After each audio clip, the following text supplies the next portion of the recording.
morning students. I am Uma ma'am. I teach you Hindi. Today is Monday and Monday is our grammar day. So all of you take out your grammar book, our shlok book. But you don't open your book, only you listen first what I say. पिछली पाठों में हमने पढ़ा भाषा और वर्ण के बारे में कि हिंदी वर्णमाला क्या होती है। तो आज हम पहले वर्णमाला को क्लियर करेंगे, उसके पश्चात हम आगे बढ़ेंगे।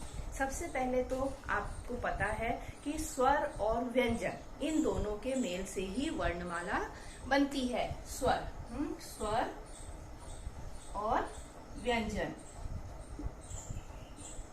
स्वर और व्यंजन इन दोनों को मिलाकर हम वर्णमाला को पूरा करते हैं। अब स्वर क्या होते हैं, स्वर क्या है और व्यंजन क्या है, एक बार आज हम इसको फिर से क्लियर करेंगे और फिर हम आगे बढ़ेंगे।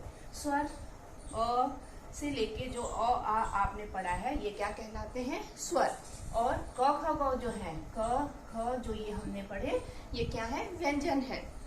तो आपको ये भी पता है कि स्वर सेल्फ डिपेंड होते हैं, अर्थात इनको व्यंजनों की सहायता की आवश्यकता नहीं है, परंतु व्यंजन वो हैं जो बिना स्वरों की सहायता के आगे नहीं बढ़ सकते। व्यंजनों को हमेशा हमें स्वरों की सहायता से ही पूरा करना पड़ता है। जिस तरह से अगर आप बोलिए क, है ना, क हमको क्या सुनाई दे रहा है, क में अ। ख में हमको क्या सुनाई दे रहा है, अ। तो अर्थात हमको व्यंजनों को पूरा करने के लिए स्वर की सहायता लेनी पड़ रही है ना। अ ऐसा है जिसमें किसी तरह की कोई मात्रा नहीं होती, ये बिना मात्रा का शब्द है। इसमें ही आपको मालूम है कि अ के बाद आ, छोटी ई, बड़ी ई, छोटा ऊ, बड़ा ऊ। तो ये अ, ई, उसके बाद ऊ और री, ये ऐसे हैं बेटा जो हमको क्या कहलाते हैं, इसको नहीं लेना है हमको, ये हमारे शॉर्ट वॉवेल कहलाते हैं। जैसे आपने इंग्लिश में वॉवेल पढ़े हैं ए ई आई ओ यू, उसी तरह से स्वरों के ये जो हैं, जितने भी ये स्वर हैं ये हमारे शॉर्ट वॉवेल कहलाते हैं, अर्थात जिनके उच्चारण में हमको ज्यादा समय नहीं लगता, इसलिए इनको शॉर्ट वॉवेल कहा जाता है। इसके अलावा अंग और अह, ये दो को भी हम साधारण रूप में स्वरों में ही लेते हैं, परंतु ये दोनों क्या है, अयोगवाह है। क्या है, अयोगवाह। लेकिन हम जब स्वरों की गिनती करते हैं या स्वरों को जब हम पढ़ते हैं तो हम औ के बाद अंग और अह को भी स्वर में गिनते हैं, परंतु वास्तव में स्वर कहाँ तक है, औ तक हमको स्वरों को गिनना है। अ आ, इस तरह से आप काउंट करेंगे तो हमको कितने स्वर मिलते हैं, 11। और व्यंजन कितने मिलते हैं, 33। तो इस तरह से दोनों को मिलाकर हमारी वर्णमाला पूरी होती है। ये चीज हमने पिछले पाठों में पढ़ी।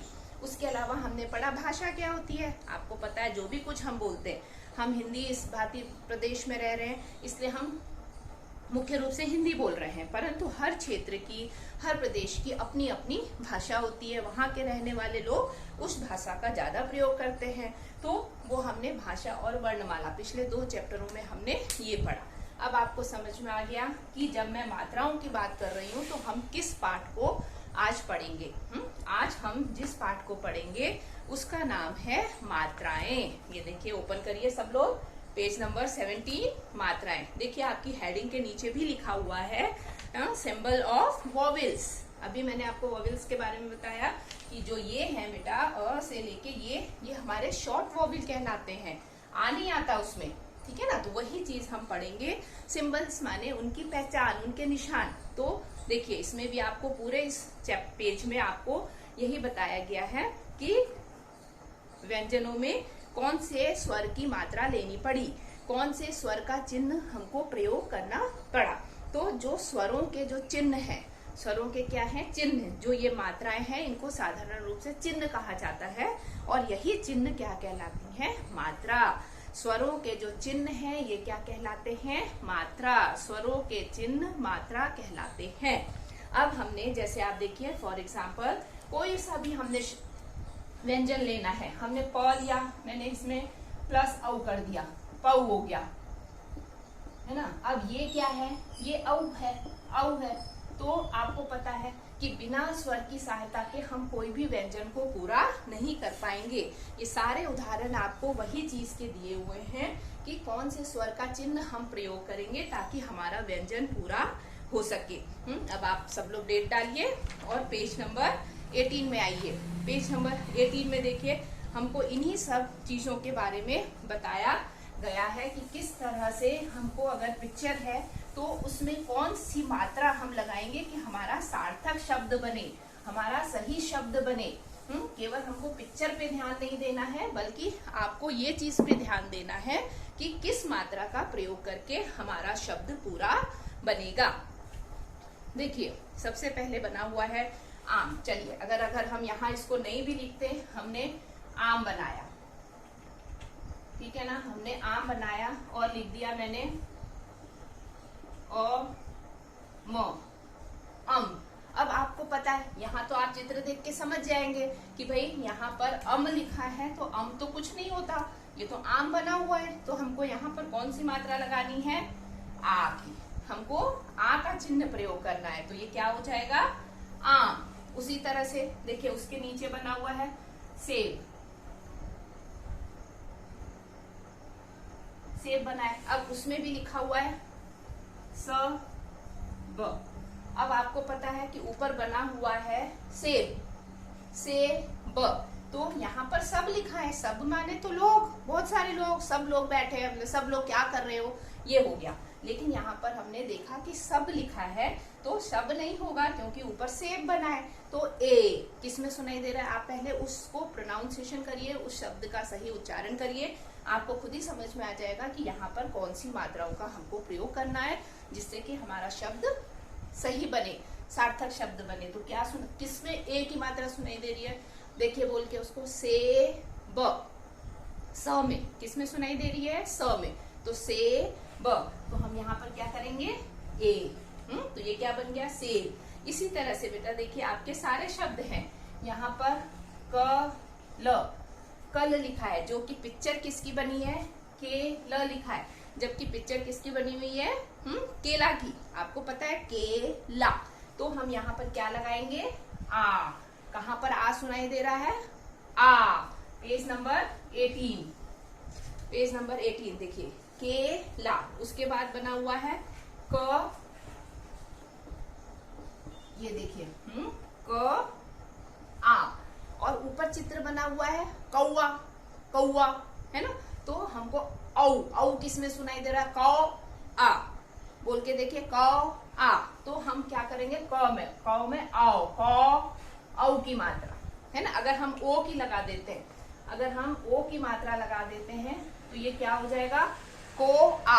आपको पता है कोआ सही शब्द नहीं है, अगर हमने इसको को कर दिया तो ये क्या हो गया, कोआ है ना। तो ये गलत हो गया। हमारा प्रोनाउंसिएशन उच्चारण करके देखिए, इसलिए मैंने आपको बोला कोई भी शब्द है पहले उसको 2 बार 3 बार 4 बार, जब तक आपको कंफर्टेबल फील ना हो, जब तक आप उसको बोलते रहिए। तो हमने बोला कौवा, आपको पता है कौवा, तो किसकी मात्रा लगेगी, औ की मात्रा। अब सेब हमारा हो गया। उसके बाद देखिए लिखा हुआ है थ ल, ल, थैल नहीं, ये थैला है, तो क्या हो जाएगा, थैला। उसके बाद देखिए ता। अब तता नहीं होता, पिक्चर तोते की बनी है, तो क्या हो जाएगा, ता। तो इस तरह से बेटा हमको इनकी प्रैक्टिस करनी है। अब उसके नीचे देखिए, आपको मात्राएं अलग करनी है, हर मात्रा को हमको अलग अलग करके लिखना है। आप इसको पढ़ेंगे और मात्राओं को अलग अलग करेंगे। अब कील लिखा है, अब आ जाइए पेज, हाँ इसी के नीचे की दूसरी एक्सरसाइज में आ जाइए। Exercise number 2, exercise number 2। इसमें हमको क्या करना है, एक्सरसाइज में हमको मात्राओं को अलग अलग करना है। सबसे पहले लिखा हुआ है एक्सरसाइज 2 में, देखिए कील। तो अब इसमें किसकी मात्रा है, केवल एक ही मात्रा दिख रही है हमको, कौन सी मात्रा है, कील की। तो ये इसको इस तरह से मात्राओं को अलग करना है, ठीक है। उसके बाद ख में देखिए क्या है, ख में कौन सा वर्ड है, क के बाद ख में देखिए दौड़, र दौड़। तो हम क्या करेंगे, कौन सी मात्रा अलग हो रही है इसमें, औ की मात्रा। तो इसी तरह से हमको इस अभ्यास को पूरा करना है, ठीक है। अब उसके बाद यहाँ पर मेला, थर्ड वर्ड क्या है, मेला। अब देखिए इसमें दो मात्राएं आ गई, दो मात्रा आ गई, एक तो ए की और कॉमा लगा के आ की, ठीक है। अब सेकेंड लाइन में आ जाइए, कचौड़ी, कचौड़ी। कचौड़ी में देखिए कौन सी मात्राएं आ रही हैं, एक तो औ की और दूसरी बड़ी ई की, औ और बड़ी ई। इस तरह से बेटा हमको ये पूरा अभ्यास पूरा करना है। इसको आप खुद ही कोशिश करेंगे और इस अभ्यास को कंप्लीट करेंगे, ठीक है। उसके बाद आइए पेज नंबर 19। पेज नंबर 19 में भी देखिए एक्सरसाइज वही है कि आपको इनमें से अपने अपने शब्द बनाने हैं, सब अपने अपने शब्द बनाने हैं आपको। कोई सा भी बना सकते हैं, जैसे छोटी का लिखा है, क में छोटी दिया है तो मैंने दिल लिखा। और ऐसा जरूरी नहीं है कि जो मैडम लिख रही है आपको वही लिखना है, आप अपनी मर्जी का कोई भी शब्द बना सकते हैं, बस आपकी मात्रा क्लियर होनी चाहिए। उसके बाद ख में है पुल, ख में है छोटे ऊ की मात्रा है तो मैंने पुल लिख दिया। आप धनुष भी लिख सकते हैं, गुलाब भी लिख सकते हैं, इस तरह से आप अपनी मर्जी के सारे शब्द इसमें लिख सकते हैं, ठीक है। उसी तरह से बेटा ये सब आपको तभी आएगा जब आप अच्छे से इसकी प्रैक्टिस करेंगे। अब ग में है री की तो आप लिख दीजिए ग्रह, है ना, इस तरह से हमने कर दिया। हाँ, उसके बाद हमारे पास आ गया बड़ा ऊ तो मैंने लिख दिया झूला, फूल, कुछ भी आप लिख सकते हो, कोई भी वर्ड, बस मात्रा क्लियर होनी चाहिए, ठीक है। उसके बाद देखिए एक्सरसाइज 3। एक्सरसाइज 3 में भी हमको यही करना है, इन दोनों को जोड़कर हमको लिखना है, ठीक है। जोड़कर हमको शब्द बनाना है, जैसे आपने क्लास 1 में किया है कि शब्दों को जोड़कर लिखो, तोड़कर लिखो, वही चीज यहाँ पर हमको करनी है। अब जैसे फर्स्ट में है क प्लस आ तो क्या हो जाएगा, का, ठीक है। उसके बाद ख में क्या है बेटा, ख में है म प्लस ए की मात्रा है तो में, म प्लस ए में। इसी तरह से हमको सारे शब्दों को जोड़ जोड़ कर लिखना है।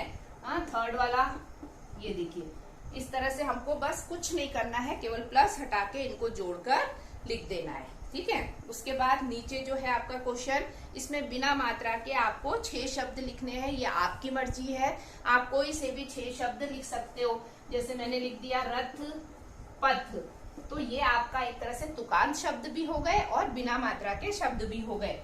अब तब, उबटन, पनघट, ऐसे आप बिना मात्रा के 2 शब्दों के 4 शब्दों के बना सकते हैं।